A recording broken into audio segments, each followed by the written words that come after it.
Hey guys, happy Monday. Hope you had a wonderful weekend.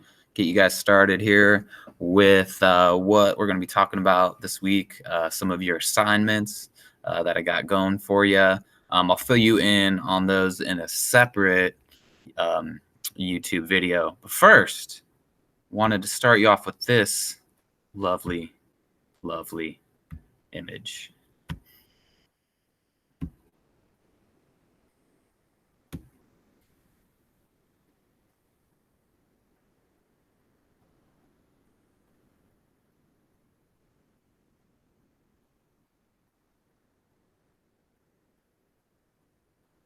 That's right, the atomic bomb detonation. So if you remember the other day, duck and cover when you see that flash.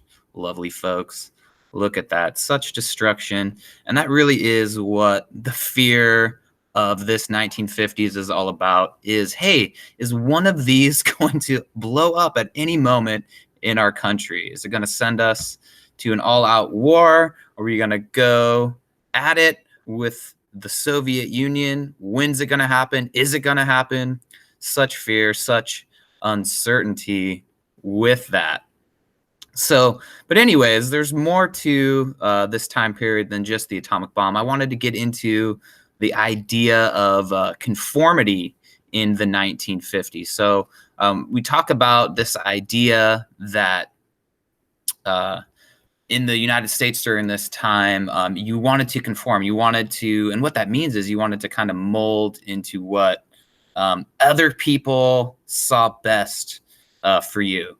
So when we look at teen culture in this time period, and you would fall into that if you were a teenager in this time, but this was what was expected of you in the 1950s. You were to obey authority. So your teachers, your parents, police officers, whatever, you were supposed to obey them. You had to control your emotions. You weren't supposed to be out there, crying, getting angry. You're supposed to be just even keeled, like a robot, if you will. We don't want to see you cry. We don't want to see you get angry. We don't want to see you slam your fist on the desk. You had to control your emotions. So obey authority, control your emotions. And the most important thing that I see when I look at this time period is you don't make waves. You want to fit in with the group. So there was many groups in this time period, right? You had your jocks, your cheerleaders, whatever group you were in. You didn't want to make waves. You wanted to fit in. And you didn't want to be seen as different. And then the most important thing at all during this time period for teenagers, you don't even think about having sex. It was a no-no, right?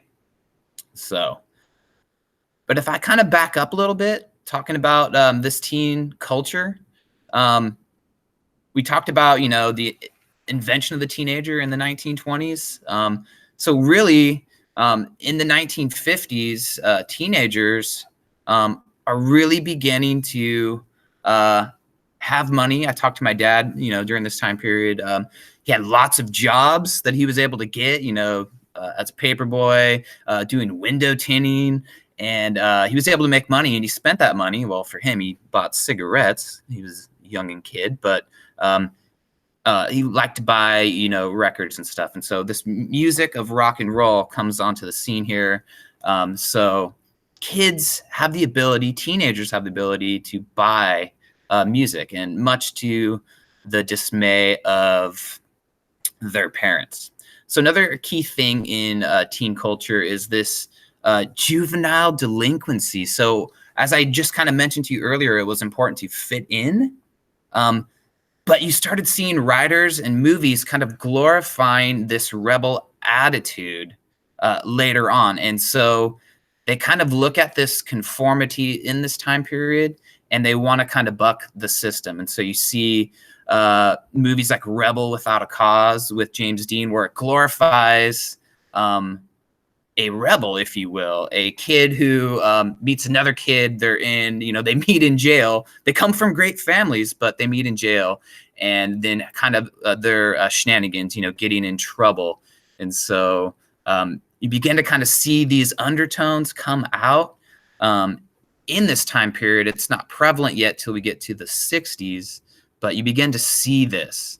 And then you have the Beat generation, like Jack Kerouac and Allen Ginsberg, writing poetry, writing stories, glorifying kind of getting away from everything and kind of being promiscuous and looking at, illicit drug use and all these kind of things that were seen as bad, um, to, the establishment, to, the world at this time, having sex and doing all these things that were considered bad. They begin to like kind of glorify it, and they really look at what it's like to be, a minority, and they look at um, really stepping into the shoes of, what's going on in Harlem, what's going on in the slums. And so Jack Kerouac, his whole story on the road is, getting away from the suburban life and, going out into the slums, going out,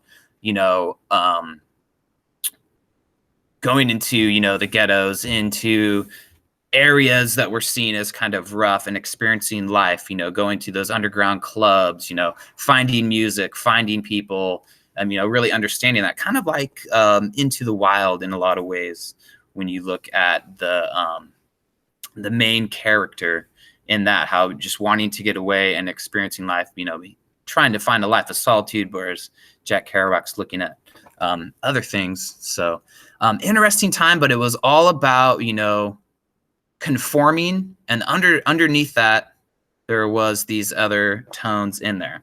And just kind of the final thing I want to show you about this time period is gender roles. We see it a lot, nowadays, but the life that you were supposed to live in this time period, if you were a woman, you were supposed to be married, of course, and in the kitchen, cooking, taking care of your family, doing it all. And the man was the provider and the boss of the house. So that's the way it was supposed to be. If you had kids, they were supposed to emulate their parents, supposed to follow them. And so this was what was expected of you. And then as we kind of talk about kind of just the sexual renaissance in this time period, you see that really trying to put a good face on everything, like don't be different, be the ideal that we're setting out for you. But there really was a lot of things under the surface. And if you've ever seen kind of like movies nowadays that look back at the 1950s, there's always that like tension within there. And, extramarital affairs were very frequent and common within this. But I say all this to you to really just, I want you to understand this important in this time period, that it was all about conforming to what society had for you. And that is, if you're a man, you go to work, you earn an income, you come home, and you sit at the dinner table, hang out with your family for a little bit, and then, it's on to the next day. If you're a woman, you're taking care of the family at home, the kids, trying to raise them to be ideal men and women, emulating either their father or their mother, and just being involved in that life. So you didn't want to ruffle feathers. You wanted to be like everyone else out there. Your neighbors, if they had a nice car, then you strove to get a nice car. White picket fence, all of that. So really glossy, and everything looks great on the outside, but as we're about to see when we get into the next decade, that everything just erupts with, race wars, civil rights comes about, all of these great things that we know and love today begin to just bubble to the surface during this time period that follows the 1950s. So just wanted you guys to kind of know that, kind of like a little mini lecture on all of that. All right.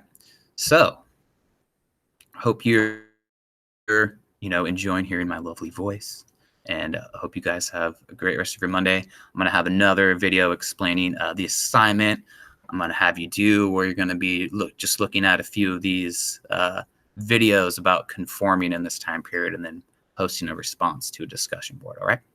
Awesome, guys. Have a great day.